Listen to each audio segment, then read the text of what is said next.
Welcome to the Just Make It Pretty podcast, the slightly unhinged marketing podcast for home builders and beyond. I'm your host, Sarah Haynes, also known as the Pixel Wizard, and my goal is to tackle the tough stuff that goes in behind the scenes in marketing and offer actionable tips, creative insights, and a little bit of humor to spark some creativity. I'm so glad you're here. Now let's get started.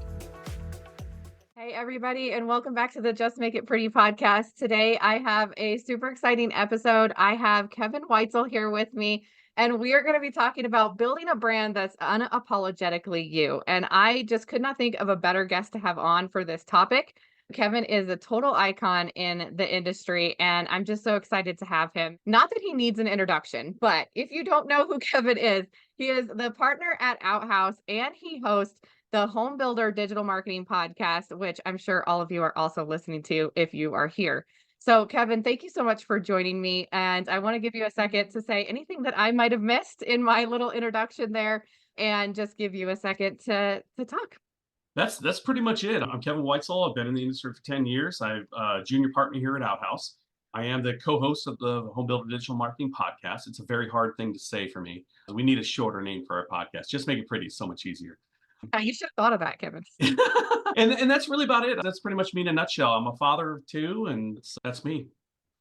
Awesome. I think I was really excited when you were like, oh, let's go do the podcast together, because as far as building like authentic brands and brands that people remember, like you've got one of those brands in the industry. Like everyone knows you and you show up the same everywhere you see you. So I think this is going to be a really exciting and fun topic, and just to get to know you a little bit more. So it's going to be great. And then for our listeners that have listened before, we do our unhinged rapid fire questions. So Kevin, you're going to get some of those today too. And we're just going to warm up. They're random, but I was really excited you helped with this too. So let's get into it. So our first question is, you have made it known that you like to eat, which who doesn't? We also are like big into food over here. So what is your favorite dish? Anything in a casserole dish, but if I had to call one thing out, Lasagna. Awesome. I love lasagna. That was actually the very first meal that I ever learned to make when I was a kid. So love it. Now, do you make it from scratch or do you buy the frozen kind? I eat whatever somebody else prepares, Oh, perfect. but That's a great preferably homemade or at least hand prep, not just some frozen dish. Yeah. Yeah. Okay. Now, also, if Kevin, he has got some iconic sideburns.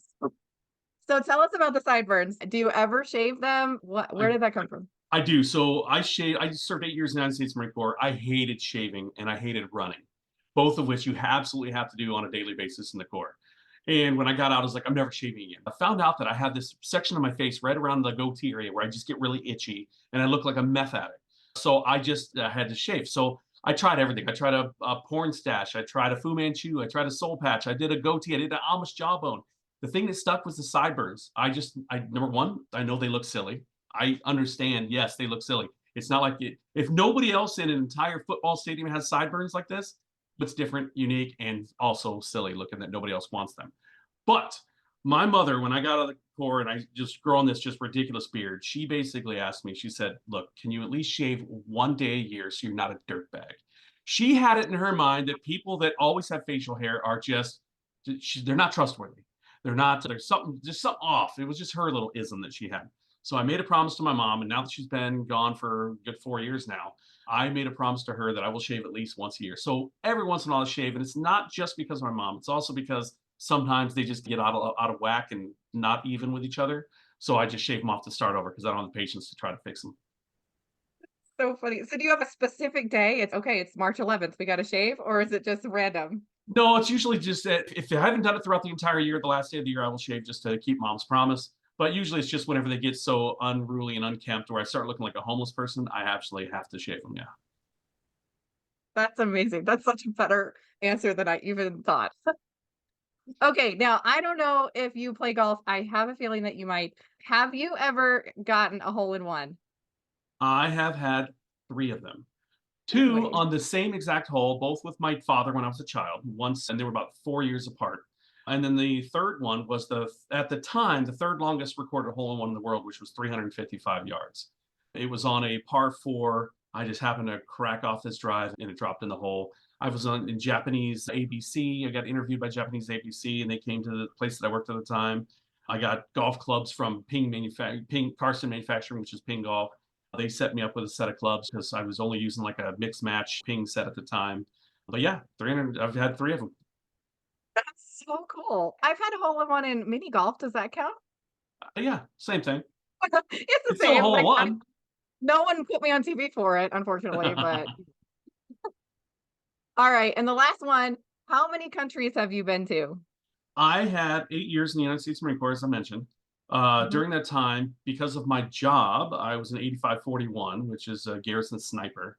I had to step foot in many countries. So we would always make it a practice that if we were near a border, we would make sure that we get to that border to step foot in yet another country. So I've absolutely had my toe in over 83, or not over, but 83 countries.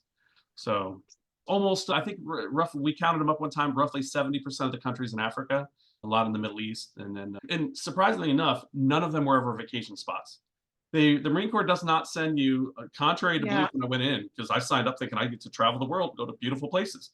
No, they send you to every armpit on the planet. Mm, Yeah. yeah, that's gonna take me a long time to catch up with you there. I do not have ADD for sure. That's so interesting. That's cool. I would have done the same thing though. I was like, I'm gotta go across the border just so I can like add it on my list. You should have a map or something where you I did that for my kids. I actually made one for my kids, and there were countries that I put that I actually did service in, and then there was companies that Mhm. I just put my toe in. And one of them that they still get a kick out of to this day was when we were in Somalia, we went to the Djibouti border. So we could say that we touched the Djibouti, or put our toe in Djibouti. So our four-man team all took our Humvee. We went to Djibouti and went to the guard station. And we were like, can we just step over? And they're like, yeah. So we took a picture with them. I've got a picture somewhere, but it's cool. Djibouti. Whoever decides, oh, I'm just going to go to Djibouti. But it's funny, Oh, just yeah. yes, that's you're probably the first person I've ever met that's been there. All right. Thank you, Kevin. That's like my favorite part of the episodes because it's just so random. But let's get into our topic today. Like I said, we are talking about building authentic brands, essentially. And so I know a little bit about your story, but I've heard also about it. So you've had a unique path. And I would love it if you could take us back to the beginning and walk us through how you ended up in the home building industry. And like you said, the Marine Corps and all that. Tell me the short story there. So we talking like all the way back to a smoke-filled room when my mom gazed eyes with a gentleman on the other side of the room, and they just got together and they made like brown chicken, brown cow time, and then produced me. Not quite that far back, or a little bit further in the future. I think we all know how that worked. Oh, So okay. I do have a little bit of a Forrest Gump past. My girlfriend teases me all the time. She says, "Oh, we get to hear another Forrest Gump story." But I'll just start with this. Everybody has their unique beginning of their childhood, and my childhood was just slightly different. I'm the son of a Holocaust survivor. That's definitely something that comes into play as far as some of my philosophies in life. It's just the way that people should be treated and the way that people shouldn't be treated. If there was 11 total siblings, only four made it out of concentration camps. So that is a little bit of a rough start for her. She got adopted by a doctor's family and by all means had a golden ticket. She had the pathway in the United States, that is, up in Michigan. She had the golden ticket to make her pathway to where she had the best education. She could go to any school she wanted to. She didn't have to worry about, not that she didn't have to worry about money, but it really wasn't that big of a deal. However, once she got into college, she met her first husband and gave up everything she was doing in her life to make sure that he could become a geological engineer. Okay. At least I think that's what it was called. And after her kids got to about 7 or 8 years old, and he got his degree and got his career started, divorce. So she was literally a single mother with two kids. So what does she do? Fast forward a couple years forward, she meets my dad. My dad was a lifelong alcoholic. One of those things where he was very good. He's very charismatic. He could be functional enough to get the job and lose the job, get the woman and let down the woman. But you always knew when he entered the room. So I did learn from my father that you can be that person that enters the room and everybody knows you're there, but not be that person that's such a sloppy drunk or such a letdown that you're just going to get kicked to the curb later on. So that's one thing I did take away from him. Plus, how to tip a waitress, because you should never go into a place if you can't. My father said, if you can't afford to leave a quality tip, you have no business eating out. So I've always had that rule close to heart. But to fast forward to that, so my father and mother divorced when I was 3. And therefore, my mother was again now a single mother, but not with two kids, but now with three kids. And I was only 3 years old. So she had a pretty hefty lift. She worked job to job and she had that not imposter syndrome. She had the syndrome that she felt like she wasn't good enough. So she was always working these menial jobs, assistant type jobs, jobs that really never had anywhere to go, and was constantly going from job to job, just hurdle after hurdle. So she was perpetually in that poor state, just enough to be broke, but not so much to be on any kind of government assistance. Growing up a very poor child, I had my first job at 10. I coerced my mother into charging on her Montgomery Ward's credit card a lawnmower, and I was mowing lawns through the summer to earn money to buy school clothes because I got embarrassed going to school wearing my brother's 7-year-old hand-me-downs. Bell bottoms weren't cool in the late 70s. They just weren't, but in the early 80s. But that's all I had access to, my brother's old crappy clothes. I did learn a work ethic at a very young age. You have to go out there and grind. You have to get the job done. I went door to door finding clients, and I think at the time I was only charging like $4 or $5 to mow an entire lawn. It was nuts. But I made enough money doing that one summer to not only pay my mom back for the lawnmower, but also start buying all my own school clothes. And I've been working literally ever since doing one thing or another. I did very well in school. When you come from a poor family, your real only option out is typical education. So I did very well in school. I was not top of my class, but up in the upper echelon of the class. And then afterwards, I found out that, hey, when you're poor and you do have a academic scholarship, you still have to cover a lot of that portion. I was at that stage in my life where I was just like, you know what, that's not going to work out. So I went in the military. I went in the United States Marine Corps. I was actually going to go in the Air Force first. They weren't taking anybody. I was going to go in the Navy second, but when I showed up at the recruiter's office, they were closed. And a Marine walks by carrying pizzas in dress blues, and he goes, "We're a Department of the Navy. Can I answer any questions for you?" I'm like, "Sure." I signed up that night. I was in. So the rest is Like, history. they've got pizza, we're in. Cool, one of the coolest uniforms, arguably in the military, and then also carrying pizzas. What am I going to do? I had no choice but to sign up. So anyway, so I signed up, and then after that, I did my time in the Marine Corps. After that, I went back to the bicycle industry. Just before, while I was in high school, in addition to getting my education, I was also a professional cyclist. I made it from the junior ranks all the way up to pro in a 4-year span, and raced. Actually making pretty good money. I think one year, my junior year in high school, I think I made $19,000 just in wins from bicycle races. And back then, that was a good chunk of money, especially being that I was in high school. And so got a little lesson there. So then fast forward to after that, I came back to the bicycle industry and I founded and opened my own bicycle shop. It was actually a triathlon shop here in Arizona called Tribe Multisport. I operated that until I sold that in 2011. We had growth. I started with 30 grand. I sold it for 600,000, which was not too shabby in that time frame. But what I didn't realize is that you have to pay a whole mess load of taxes, and then also, long story short, there was some stuff that my office manager was doing that wasn't doing that caused me to have to pay the state a whole mess load of money. I literally financially reset to zero at the age of 40. And when I say reset to zero, as if you got kicked out of your house as a high school kid, you graduated and you had no money in the bank and you had to start completely over. That's what I did at the age of 40. I had to completely start over. So after that, I went to the motorcycle industry. I made through the ranks really fast. I became one of the top salesmen in the company at the particular unit or store that I was at. And then I also helped start up, which will be very close to near and dear to your heart, being with Shared Drive. I helped start the BDC, the Business Development Center, which is basically what OSCs are in our industry.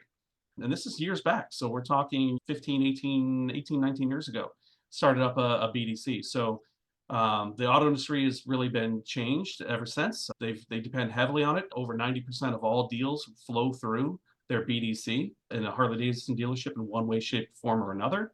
That's pretty high numbers. So OSCs, you got something to work for. If you can attribute into 90% of the deals, there's a number, a goal for you, and they can match Harley Davidson's numbers.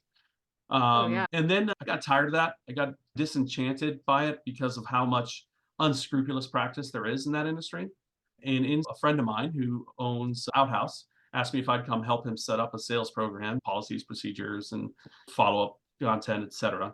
So I did. And then when I was done and got that all set up, he said, "How'd you like to just stay and do it?"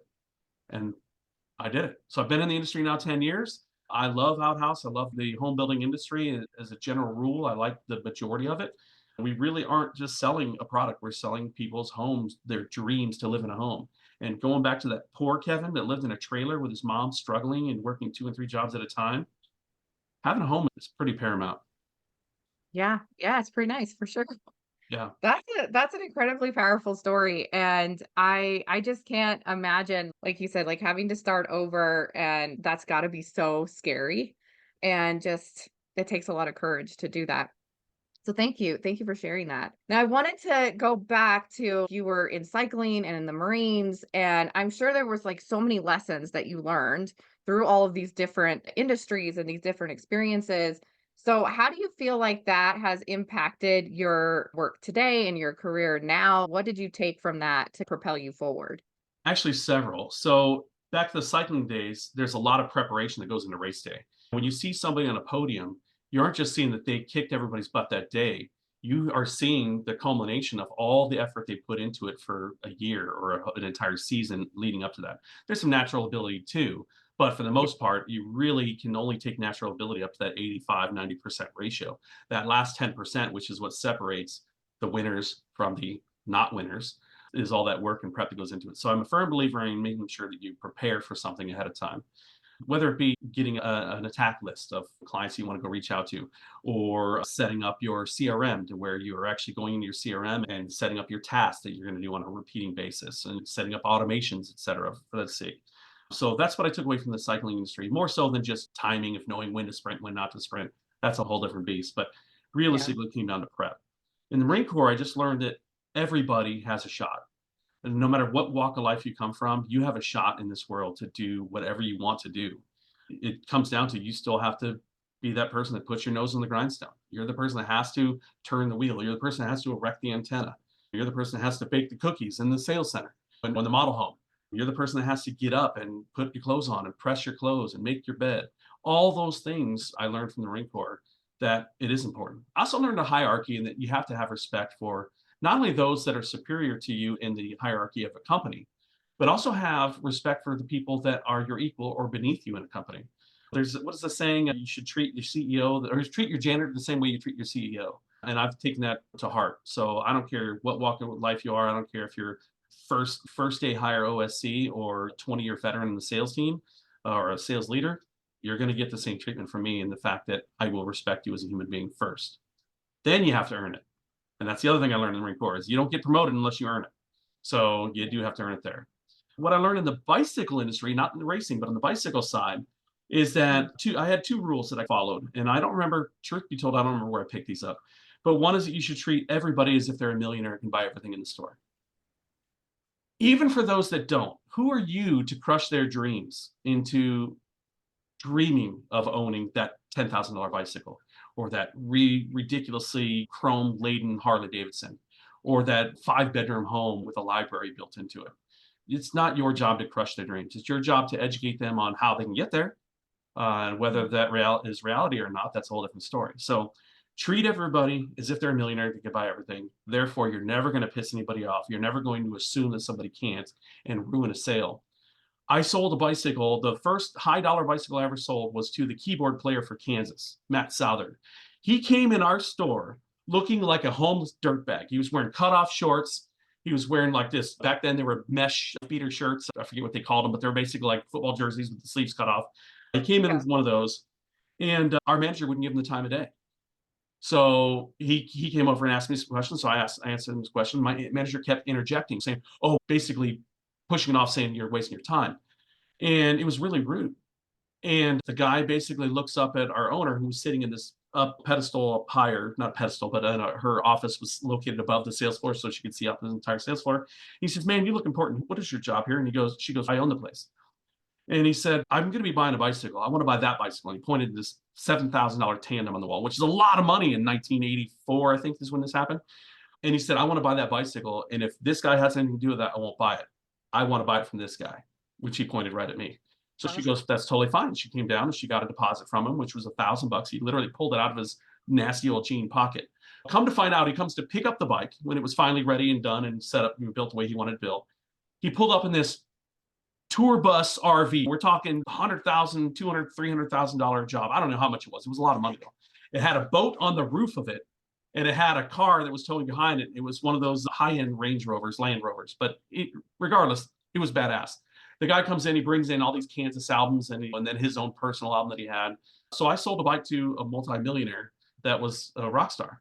So I learned a very valuable lesson that you can't judge a book by its cover. So don't judge a book by its cover. Treat everybody like they're a millionaire. And then I also picked up this good, better, best mentality. Don't try to pigeonhole somebody into just the only item that you sell. When somebody would come in and they would say, let's say, Sarah, you came in and you were like, I'm just getting started in cycling or triathlon, and I just want the cheapest shorts I can get. I'm going to show you those Mhm. cheapest shorts. Let's say they're $20. Sarah, these are $20. And you can see here that I take my hand and I'd stretch it inside the material and I'd say, you can see light through this. They're also going to see your butt crack through this. That's how cheap these are. You can buy Yeah. them. I can also say this pad, there's nothing to it. Then I would show her the best. I would show Sarah and say, Sarah, look at these shorts. Yes, they're $180, but these are the absolute best the industry has to offer. Feel the difference in the density of that pad. This is awesome. Stitching, the material has a nice hand to it. And then I'd show you the middle one, the better, the better product. And when I show you that better product, I say, you know what the secret is here? This is all the same stuff that the best one was 2 years ago. So if you're just getting started, isn't that good enough for you? And you can still enjoy the sport. I sold so many those middle ground cycling shorts, which by the way had the highest margin of any of Yeah. the items out there. And it wasn't a margin based decision. It was based off of giving somebody that good, better, best option and letting them choose what worked out best for them. And yes, did I steer them toward the middle one? Absolutely, I did. But I also made more money on the middle one. So there you go. Yeah, but you also show respect that way to people, not Yeah. saying, "Oh, I know you couldn't afford this." You're still gonna show it to them. You'd be like, even if they don't buy it now, they know what their goal is, or they have all the information that way. I think as I owned a business and I own Share Drive now, and it's easy for you to put your own situation into someone else's. And I heard somewhere it was like, don't what's expensive to you is not expensive to everyone. So you don't really know, like you said, like with that other guy, he you might not have been able to tell that he had all of that money, but he did, and that wasn't expensive to him at all at that point, potentially. So, that's something that I've had to teach myself because I'm not a salesperson, and I get anxious to start talking about money, and it's some people, that's not expensive to them, so don't tell them that it is. So I bought a new house back from Trend Homes. They're since been out of business. They didn't survive the housing crash. And I bought that with my second wife. And when we went in, we had a certain budget in mind. Believe this or not, it was $135,000 was our budget. That was the max we were going to spend, not going to go a penny over. And we were approved for more, but that's all we were approved for, or that's all what we set our mind to doing. So we looked at this house, we looked at the floor plan that we liked the best. However, it wasn't ideal. It was just doable. And for only $15,000 more, so 145 or 100, would that have been 150? 150 instead of the 135, we could have bought the house.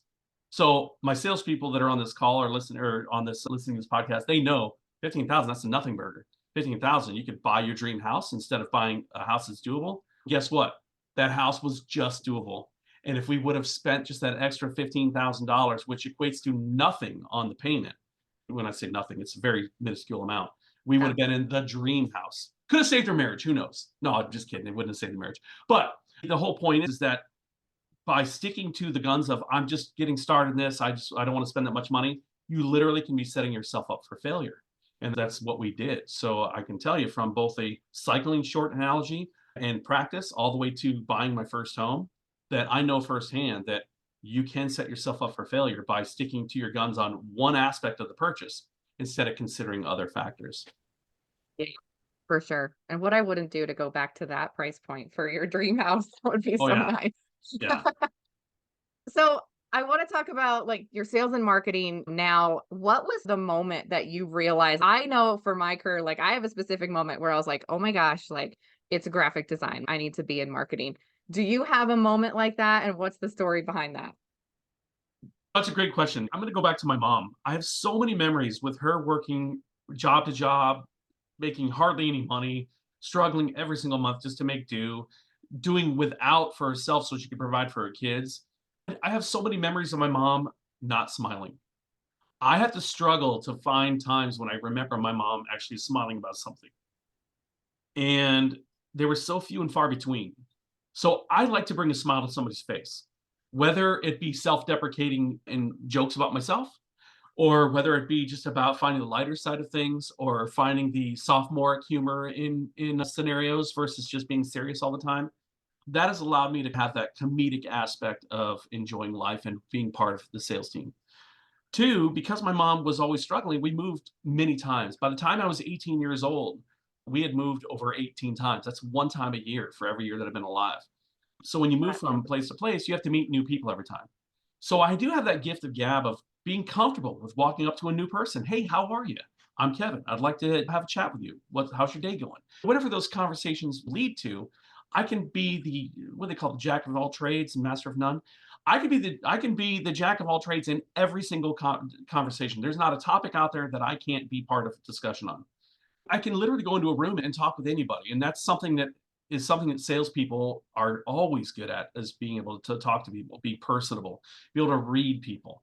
I've always been able to do that. And again, when you have to go from place to place, you have to be able to read people and know, is this person somebody that is going to be a friend? Is this somebody that is not going to treat me right? Is this somebody that isn't treating me right? You kind of pick that stuff up. So from an early age on, I learned some of those skill sets that a lot of salespeople already have.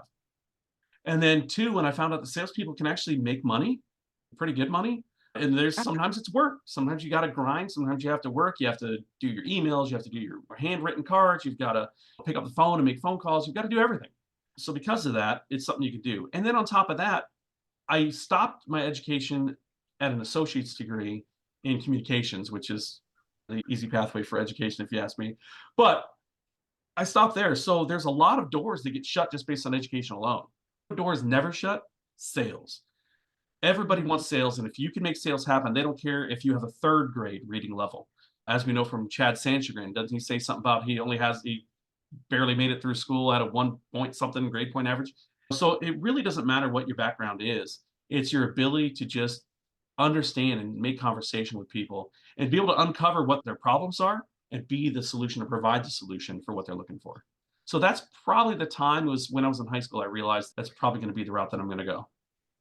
Yeah. Gosh, you said so many things that I feel like we can make this whole episode on that. And just before we move on to, I just want to say moms are so badass. And like they really can, like you talked about like work ethic. And I don't think there's very many people that really embody that like work ethic and just being able to just get it done and make it happen through pretty much anything. And I think a lot of people, we have this idea that like we should have work-life balance and all of that, which we should. I absolutely believe that. But when you are building something, that's what it takes. And there's so many people that don't want to put in all that effort or they feel like they can't or whatever the reason is. But like that hard work, it does pay off. And look at what you've done coming up from all of that. And that's just that hard work. Just don't ever underestimate it. And I have so many things to say, but that I feel like is the biggest takeaway from all of that story is the hard work. Put in the work, put in the effort, and don't underestimate mothers. They will make it happen. All right, let's get on to our personal branding segment. So you started something that I think is super cool, and it really makes you stand out and unique, and that's the big deal pen. I have mine, and I know a lot of people are like, it's a moment. It's like, oh, I got the big deal pen from Kevin. And you've really made it a mascot in the home building industry. So I'd love to hear, how did you come up with that? How did that come to be? It's a long story, but I'll give you an abbreviated version of it. This pen right here, you're getting to see it right here. This is the pen that I stole from my father. When I was very young, and I'd get to see my dad every other weekend, and it turned into every other month, and it turned into just special occasions or random occasions. I would take little tidbits that he would say, because you could still glean tidbits of or nuggets of knowledge from people that have completely treated you like trash your whole life. You can still garner something out of what their existence is and learn from it. And he basically told me, he said, hey, and this is my dad voice because that's how he talked to me. He goes, now, Kevin, if you're ever going to have to sign anything, make sure you bring a quality pen with you because nobody wants to sign with some generic crap piece of pen. Plus, it makes you look important when you have a nice pen. All right, so fast forward to when I was in the bicycle industry. I sold a high-end bike, and my manager gave me this nice pen, and he said, that's your first big deal. It was actually the tandem. He goes, that was your first big deal. You did it all on your own. And this is just my way of saying congratulations. It was this little gold cross pen. It was special to me. It was nice. And I was like, holy crap, that's the same thing my dad told me, that you should sign with a nice pen. And then when I was in the Marine Corps, a civilian gave me a nice pen, this really nice pen. It looked like a bullet. It had a little mechanism that works like a bolt action on a gun. But anyway, so he gave me that pen. I'm like, wow, this is really cool. So I know how I feel when I get a gift like that. What is it? It's just a pen. It's a utilitarian tool that we all use every day. What would he do if it's a nice pen or not? But you know what though? When it is a nice pen, it does feel good in your hand. It does make you feel important when you're signing something. And it allows you to have that small little big piece of memory of a graduation, of your first big deal. That's why it's called the big deal pen. Your first significant promotion. So I like to give these out. And here's my rules, my criteria. It's given to friends, family, and colleagues for major life events, for major improvements that they've made for themselves, like a promotion at work, their first big deal, or just for being outstanding human beings. I'm a humanist at heart, so I'm a firm believer that if you're just a good human being to your fellow person, that you hold a higher position in this world, in my heart, than other people do. It's just the way it is. It's the secret to Kevin's heart. Be good to other people. So that's what I do. What's that? I said, and bring pizza. And bring pizza. Yeah, the Marines brought pizza. But I'm a firm believer in that. So you actually got to see the original Big Deal pen that I had to steal. I stole it from my father, but because it was his pen, and I sold it to him when he was on his deathbed. It's not important when I stole it, but I did. I stole it from him. I took it off his little tray that had all this stuff on it. But anyway, I've literally given away hundreds of Big Deal pens to the tune of thousands of dollars. These aren't sponsored dollars that the company that I work for pays for. These are dollars I pull out of my own pocket because I feel it's important to acknowledge other people for their excellence, for their just humanistic life force, or just for great things that they've done in their life. That's the That's Big Deal so. pen. So do you collect other pens or do you? I do. I've got pens dating back to 1920. My favorite one in my collection is one that I was given as a gift from the family at Outhouse when I became a partner. They gave me a 1940s signature edition pen from Schaefer. It's a Nice. museum piece. This thing is like perfect in every way, shape, and form. It's gold nibbed. It's a beautiful fountain pen. So yeah, I've got about 40, 50 pens in my collection that are like in a case, a display case that I pull out and I write with them every once in a while and change the inks out because you have to keep the ink fresh, of course. But yeah, I do. I have a small collection of pens.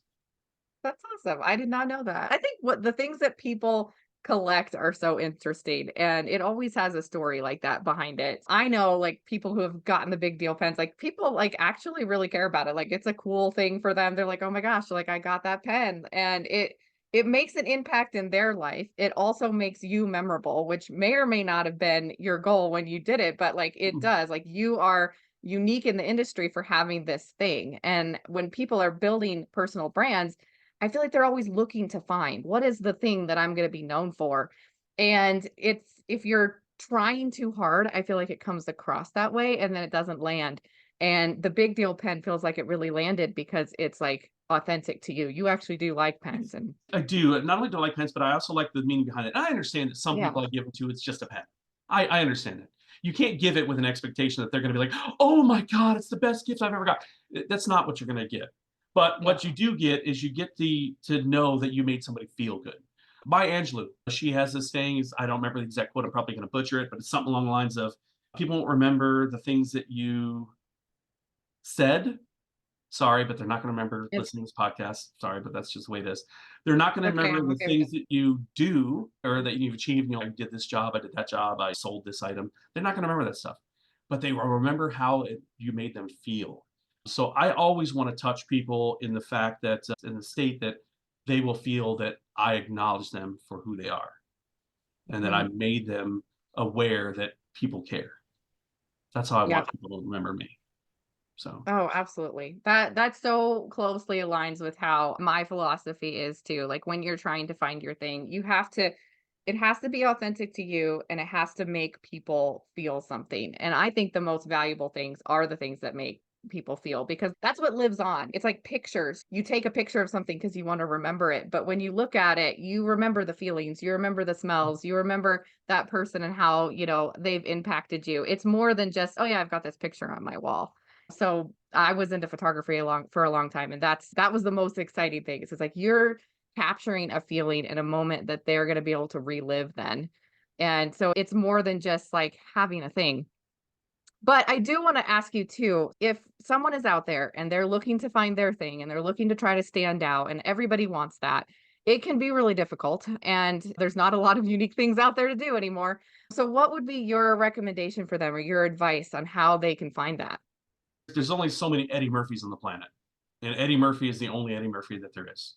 There's Mhm. only one Chris Rock. There's only one Kevin Hart.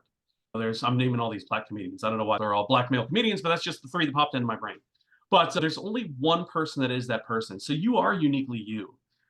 This is such an endearing story here. One year at IBS, I was approached by Will Zhang. Everybody loves Will. He's the sweetest. He's super quiet, brilliant man.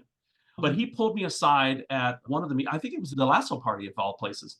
He pulled me aside and he goes, Kevin, and he has a little bit of an English, and he speaks English obviously, but there's a heavy accent there. And some of the euphemisms that we use in the English language, he doesn't quite have. And he was like, can I talk to you? I'm like, sure. Yeah, let's talk.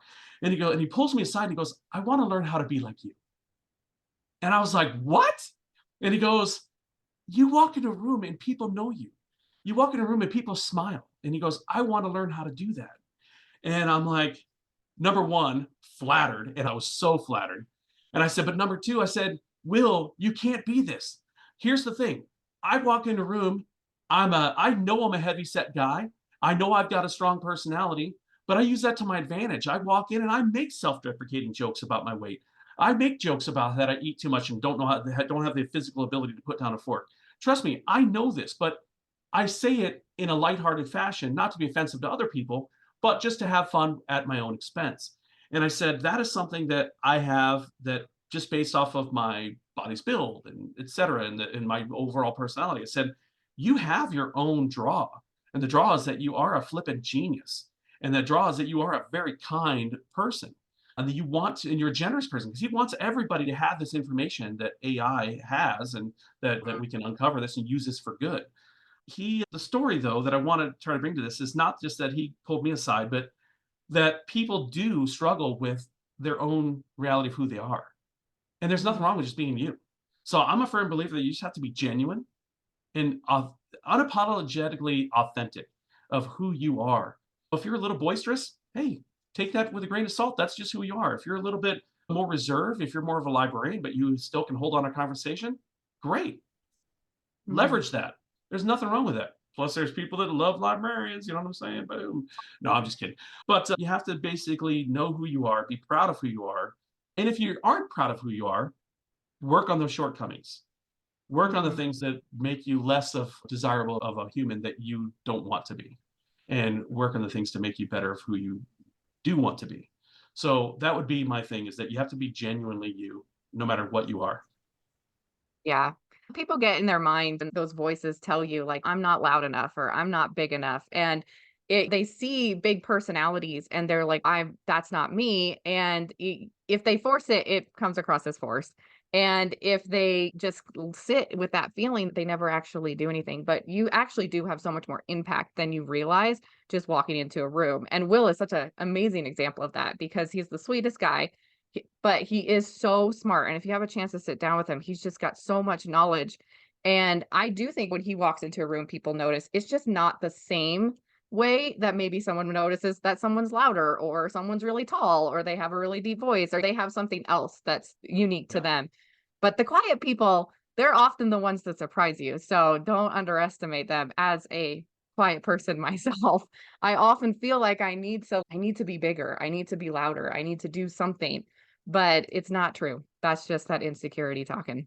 That's get that insecurity out of the brain because Yeah. 9 times out of 10 people don't even care.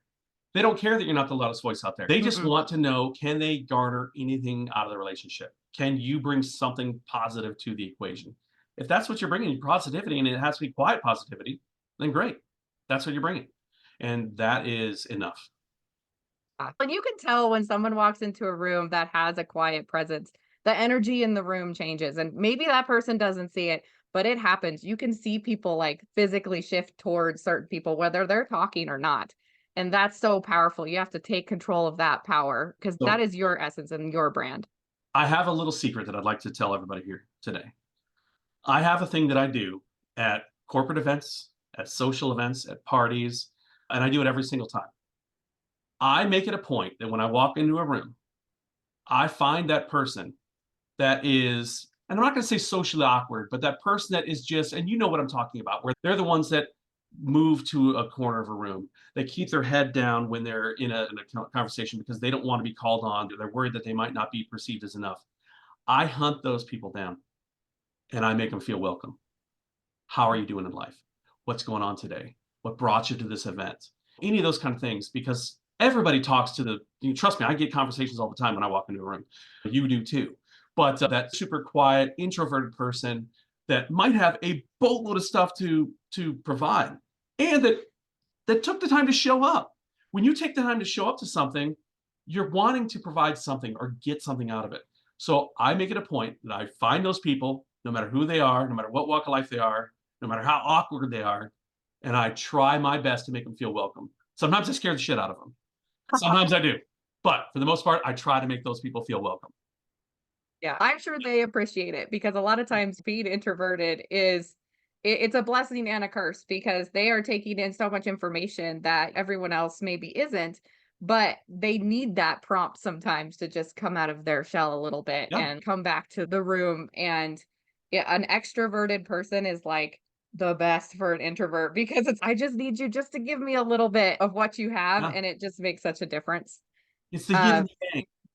yeah, yeah, it's like opposites attract, all the things. I search out those extroverted person people because I know they can bring out the extroversion in me, and it just doesn't always it's not always the first thing that's there. Yeah. So, we've talked a lot about how, like, uplifting everyone and being that person to be the one to give a platform to someone else is important to you. And that's something that I think is super important too. Like I said, like, we don't need to step on anybody to get to the top. There's room for everyone there. And I'd love for you just to talk about why that's so important to your brand. If there's anything, that we Yes. already haven't already said, I think it's a really important thing that I wish more people would embody, and it's not like this competition, it's really a collaboration. So let's take a little time travel back to the bicycle shop days. When I founded Mhm. Tribe Multisport, there was a solid problem in the industry. And when roughly 61% of my clients were female, on the triathlon side, it's more female based, and on the cycling side, it's more male heavy, probably 70-30 split. Whereas in triathlon, it's more 50-50. So I did a couple things. One, I noticed that the industry had a disease, and that disease was we called it shrink it and pink it. Their way of offering women's products was just to take a product that they sell to men, size it down, and color it pink. It was disgusting. Honestly, there was products that was like they just painted a set of wheels pink, whoopity doo, or they painted this set of cycling shorts pink, but they didn't change the cut and the bias of it to fit more of a typical, more stereotypical female build. They had the same waistline. They were just awkward things. So I made it a point on a couple things. One, I hunt out companies that actually did develop products for women and sometimes even by women. Like a good example is Cannondale. Cannondale made a bicycle not just smaller for women, but they actually took the differences between the typical biometric differences in the measurements of a female versus a male, and they actually changed the tubing set in its dimensions to match more of a female's body, and also went with a lighter gauge tubing because the average female weighed more or weighed less than the average male. Now, again, that only applies to 80% of the women. The women that were larger, taller framed, like let's say collegiate basketball, female basketball player, she's going to be built more in the male type consideration. So a taller men's frame would work for her. But a small, petite, an Ingrid, if Ingrid's going to go out there and buy a triathlon bicycle, if she buys just a scaled down men's bike, it's going to be too long in the top tube for her. It would be better if Mhm. she got a bike that was actually fit to build her stead. So, one, I sought out companies that provided women specific products. Two, I sponsored two groups. One was a women's only riding group called the Ladies, and it was a beginner centric riding group that allowed women that were just getting started in bicycling that time and time again said they felt intimidated walking to a bicycle shop, felt like they were being talked down to, or weren't giving the information that they needed to make an educated decision in their buying process. So we helped form the group called the Ladies, and that's the group is still in business today, bringing women into the sport of cycling and triathlon. So we sponsored that. And the third thing that I did was I sponsored and founded the largest women's racing program in the western half of the United States. It's AZ Women's Racing. I don't think there's still a thing today. I think that did fizzle. But at one point, we had over 50 women on this cycling team that raced the entire Western region. So everything from California all the way to the Mississippi River.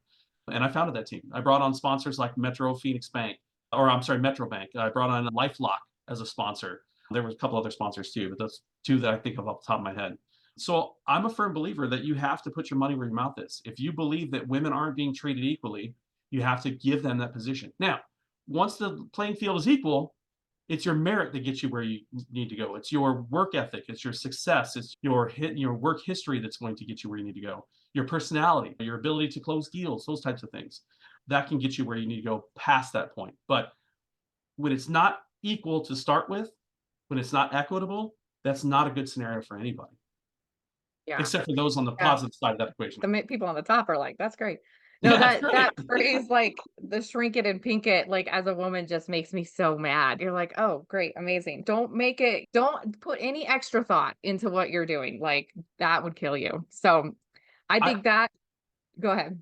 I actually even became, you ready for this? Can you imagine buying a sports bra from a guy that looks like this? That's crazy. But guess what? I took the time to not only be educated, I even went through maiden forms. They have a little class they give to their employees. I went through that class to learn about the bra structure, measurements, tug points, all these different things. And I became a sports bra expert to the point where I could tell you, those are junk. Those are junk. Here's one you're going to need based on your cup size. This is one that's going to not give you mono boob. All those kind of things come into play. And when you're just buying them generically off a rack, you might not know that until you've already spent your money.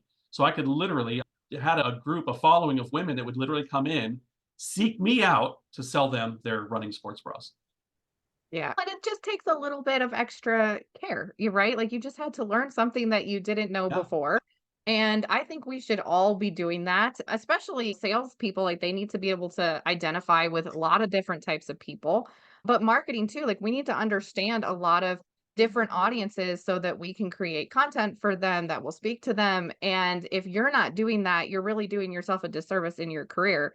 And it just takes a little bit of extra. Take that class, do a little bit of research, read some articles about something that you don't understand. And it's going to make people feel seen in a way that you may not even realize, just that you know that.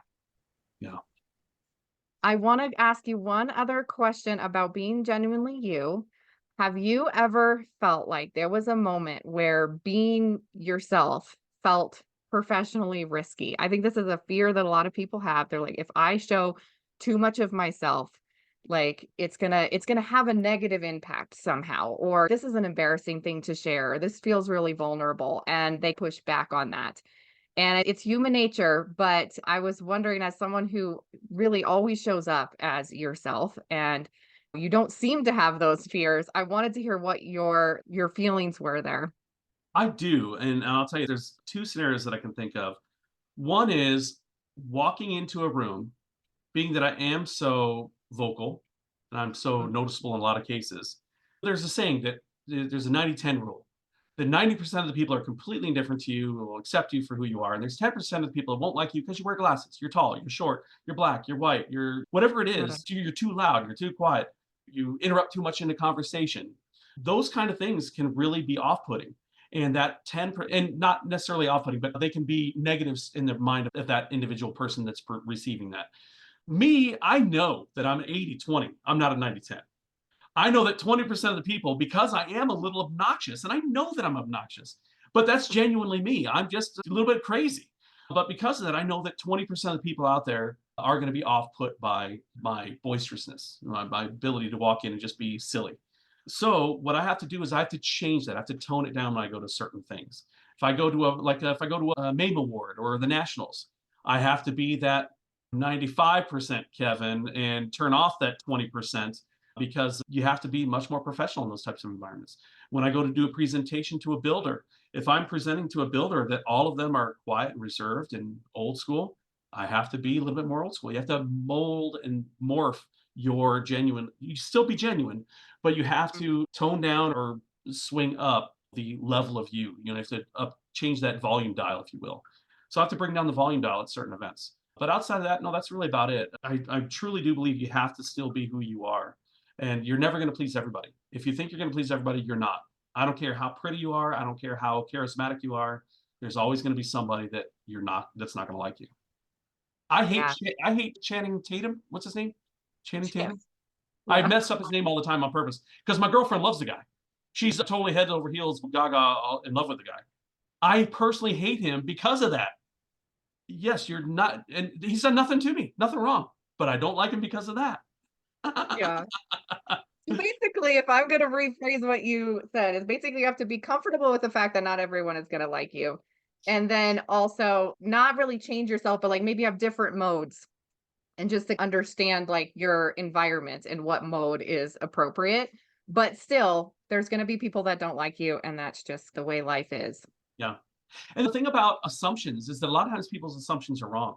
When I come in as obnoxious as that I am, there's people that'll make an assumption that's who I am all the time. I'm actually not. I'm quiet. When I'm at home, I'm a homebody. I've got 3,000 records. I could listen to records endlessly and just enjoy just chilling out with a glass of wine and not talking to anybody. But I don't know how to not talk to people when I'm out in public. Just how it is. You can't make assumptions that everybody is that way based off of just how you meet them that one day. Sure, there's a truth to first impressions, but don't let Yeah. that first impression cripple a potential fantastic relationship you can have with somebody. Yeah. I hope someday you get to meet Channing Tatum so that you can decide if your first impression was right or not. I'm sure my hatred of him is all just nonsense, but yeah. That's okay. You're allowed to have people you don't like too. This has been so fun, Kevin. Thank you for joining us. I really love having these conversations that maybe everyone isn't having, something a little bit different and things that are close to you. And I just really thank you for sharing everything today. And I want to give our listeners a chance if they aren't already connected with you or don't already know how to get in contact with you, how would they go about doing that? What would be the best way? So obviously you can always contact me at kevinw@outhouse.net if it's something business related. If it's something personal, you can find me on Facebook. I'll friendify anybody until you give me a reason not to be friends with you.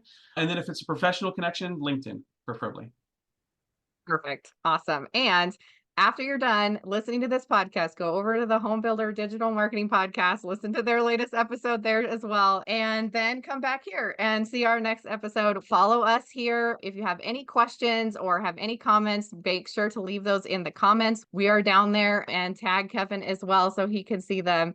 So, yeah, come back for our next episode. And thanks again for listening, and we'll see you in our next one. Bye, everybody.